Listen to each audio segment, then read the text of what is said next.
中营路中105年度毕业成果发表会，有来自各科的学生社团的同情台展演。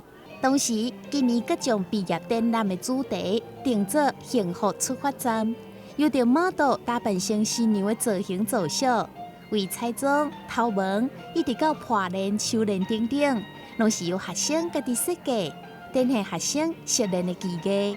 幸福出发站啊，我们就是融入新的思维。那我们把各科都以幸福为出发啊，所以举凡新娘的造型，还有一些婚庆的习俗，还有烘焙新娘礼品，我们就用各科这样把它呈现出来。那我们把今年定为幸福的元年。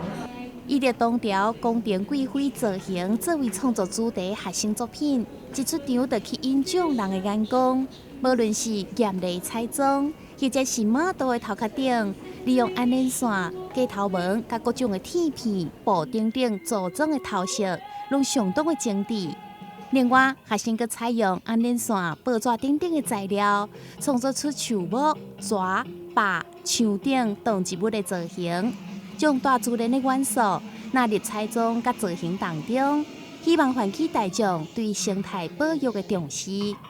我们是以动物森林系列为主，那就是我是以比较温柔柔和的方式去呈现蝴蝶还有花的结合，就是出现在森林里面。那我们就是以最轻的素材，就是沙，然后用比较温和的颜色去呈现。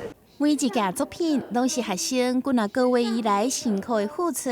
透过成果发表会，也看出学生伫近3冬来技艺养成。台南新闻张伟忠采访报道。BB 宽屏120枚，每月只要888，让你极速爽标网，半再送1000元购物金，快拨打电话订购，送行412881，3冠网412833。